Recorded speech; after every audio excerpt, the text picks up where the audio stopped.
por eso estamos ya en comunicación con Héctor Espinosa, director de nivel secundario, a quien ya lo saludamos desde Norte Grande Federal, Marlene Prado Lima y Miguel Alegre. ¿Cómo le va, Héctor? ¿Cómo anda? Buenas noches. Hola, muy buenas noches, Miguel, muy buenas noches, Marlene. Gracias por comunicarse conmigo. No, por favor, gracias a usted por estos minutos. Comenten un poco acerca de este Congreso Provincial de Educación Secundaria que arranca mañana.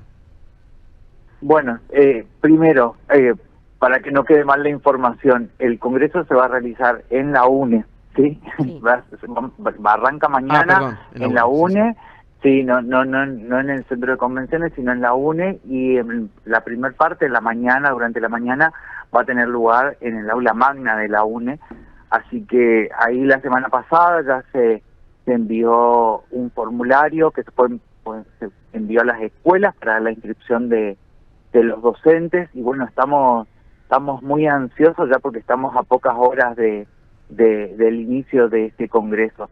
Es un congreso que tiene el carácter de un congreso académico donde la idea es poder encontrarnos los docentes del nivel, a seguir pensando, digo a seguir porque no es ni el cierre ni el inicio de nada, es decir, son simplemente momentos de donde nos podemos encontrar, en este caso mucho más docentes, porque el aula magna y la UNE nos da la posibilidad de encontrarnos muchos más docentes, más de 500 docentes del nivel, y poder seguir pensando, trabajando, analizando, dialogando, debatiendo, discutiendo sobre la enseñanza, sobre los aprendizajes, sobre los modos de evaluar, y bueno, de cómo hacer que la educación secundaria obligatoria también se vuelva no solamente interesante porque es obligatoria, sino para los jóvenes, que represente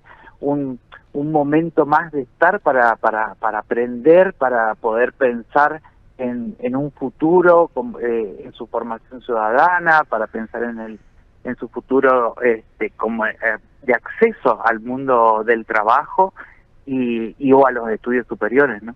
Exactamente, Héctor. ¿Cuáles son los puntos que hoy por hoy preocupan a las autoridades en lo que tiene que ver con el secundario? Lo que usted decía, el punto previo a una educación superior o al mundo laboral. ¿Cuáles son los puntos esos que van a analizar particularmente mañana?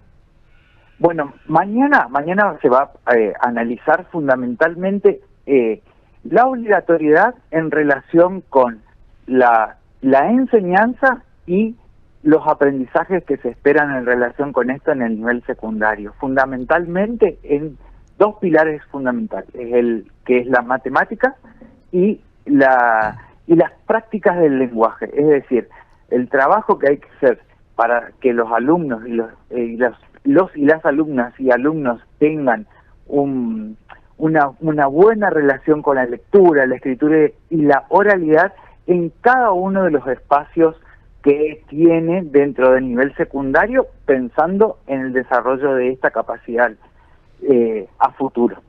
Los profesores plantean ciertas deficiencias, Héctor, en relación a los chicos que que suben o que pasan del primario al secundario.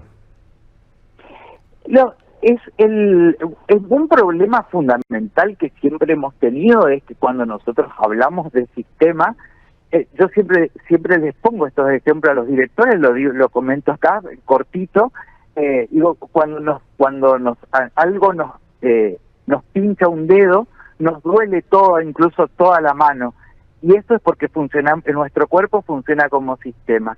Cuando nosotros tenemos hablamos de sistema educativo, y sin embargo muchas veces nos cuesta la articulación de un nivel a otro, pero hay que recordar que esa demanda que hacen los docentes tuvo eco en una política pública que tuvo que ver en que en primaria, por ejemplo, desde el año pasado se viene implementando la hora extendida en matemática y lengua. Se hizo la entrega de libros justamente en estos dos espacios, en matemática y lengua, prácticas del lenguaje, porque entendemos que es fundamental que los estudiantes que llegan a el séptimo grado pasen con esas habilidades de esos espacios desarrolladas para poder hacer abordar con confianza, con tranquilidad, los nuevos aprendizajes que representan el desafío de iniciar la escuela secundaria. Así que bueno, estamos trabajando, obviamente que cualquier situación que requiere o que aparece como una demanda de los docentes es una preocupación para nosotros que estamos trabajando en el ministerio, y por eso creo que es prioritario también poder resaltar que en ese marco se vienen haciendo estos desarrollos, y ahora en secundario este año hemos también iniciado esta entrega de estos libros, que son estos 2 libros por estudiante, lo que significa que cada alumno tiene que tener sus libros de matemática y de práctica del lenguaje para poder hacer esa continuidad, para poder darle esa continuidad, y que esa articulación no sea una articulación ficticia, sino una articulación real basada en la enseñanza. Exactamente. Héctor, hay una cuestión, siempre hablamos de que los chicos, tanto en la primaria, en la secundaria, tienen que tener una cuestión de responsabilidad, también de sacrificio, porque uno lo va formando para el mundo laboral, para el mundo del estudio universitario en el futuro, y obviamente que hay una responsabilidad también para los chicos que vayan y cumplan obviamente con las tareas, con los estudios y demás. ¿Se sigue, hay alto nivel de repitencia, o se sigue con con el sistema de que aquellos alumnos que se llevan más de 3 materias repiten, o más de 2 materias? No, con eso no se sigue, pero me parece que, bueno, eso está basado en una falacia de pensar que solamente que solamente la nota o los espacios curriculares son los que van a generar la demanda hacia la posibilidad de promover la responsabilidad. La responsabilidad se genera desde otros lugares, justamente cuando los estudiantes empiezan a entender que el aprendizaje no necesariamente tiene que ser con dolor, como se explicaba antes, sino que tranquilamente puede ser un aprendizaje que les va a servir para ser mejores personas, para ser mejores ciudadanos, pero también para su futuro, para un futuro que no es dentro de 20 años o solamente, sino es un futuro mucho más cercano, un futuro más real, que le puede servir para la vida. Es una enseñanza y un aprendizaje que también esté relacionado con la satisfacción, con el juego, con esas cosas.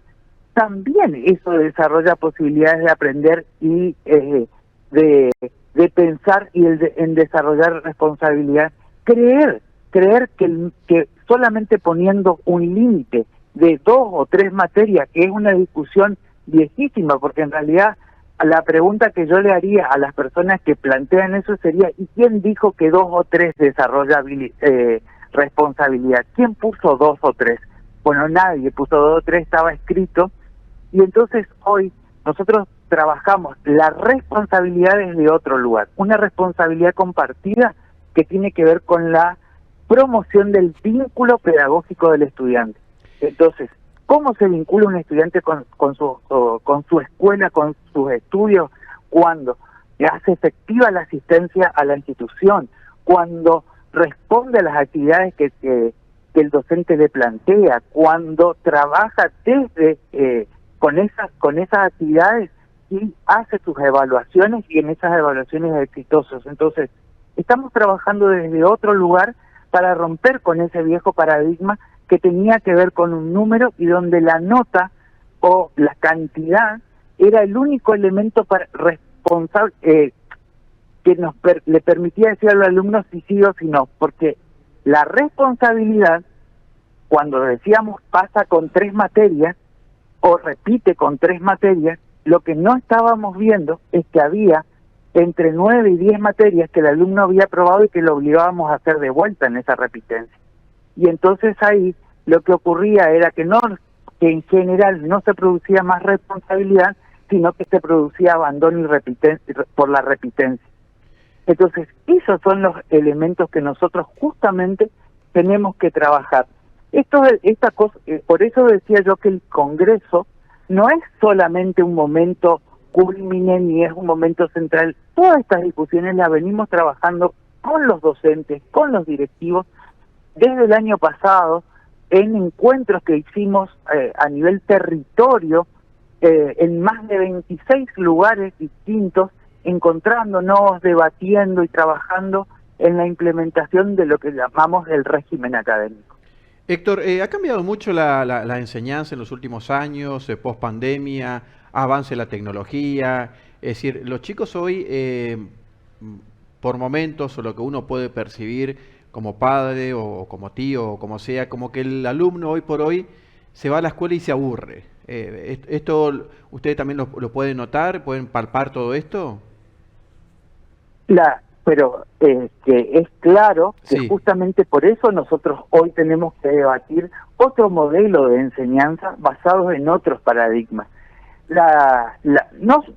Tal vez el alumno no se aburre por el contenido mismo de lo que le enseñamos, sino tal vez por estrategias, por modos, porque nos cuesta a los adultos relacionarnos con esa tecnología que a los estudiantes les es más sencillo de hacerlo, cuando lo tienen, porque en el caso de la tecnología es muy importante, pero digo, también nos ha mostrado la pandemia que no todos los estudiantes tenían el mismo acceso a los elementos tecnológicos como por ahí a veces uno imagina. Pero sí, pero claro que sí, pero es cierto que siempre tenemos que estar debatiendo, y yo creo que esa es una demanda que se hace de manera constante, si no la didáctica, la pedagogía serían ciencias muertas, y yo creo que son ciencias vivas, porque a medida que los tiempos cambian, también tenemos que seguir pensando en cómo enseñamos, cómo guiamos a nuestros estudiantes y cómo hacemos que eso que nosotros queremos que aprendan sea algo mucho más dinámico, mucho más valorado por estos, en mi caso que hablo del secundario, por estos jóvenes y adolescentes que asisten a la escuela.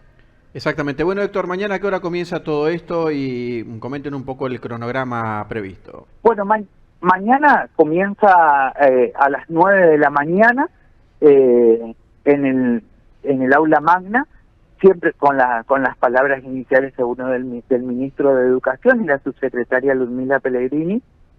Y luego de las palabras iniciales tendremos vía virtual una conferencia de apertura de la doctora Viviana Soane, que nos hablará justamente de las implicancias de la obligatoriedad del nivel secundario y los modelos de inclusión en el nivel.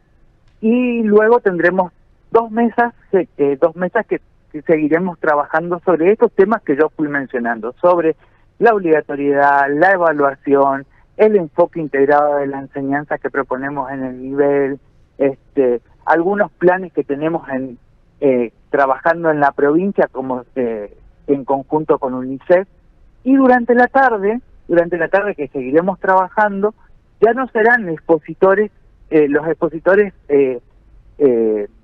otras personas, sino que justamente lo que convocamos es a las escuelas que están realizando por diferentes motivos lo que llamamos experiencias exitosas, donde se encontrarán con sus colegas, les contarán cómo las llevaron adelante, cuáles fueron las dificultades, cómo las superaron, con cuáles todavía no lo pueden hacer, y bueno, y ahí establecer el diálogo entre docentes para construir nuevos acuerdos, nuevas experiencias y seguir pensando en la mejora de la educación.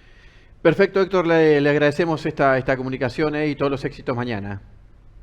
Bueno, muchísimas gracias, saludos a ustedes y a su audiencia. Igualmente, Buenas muchas noches. gracias. Héctor Espinosa, director del nivel secundario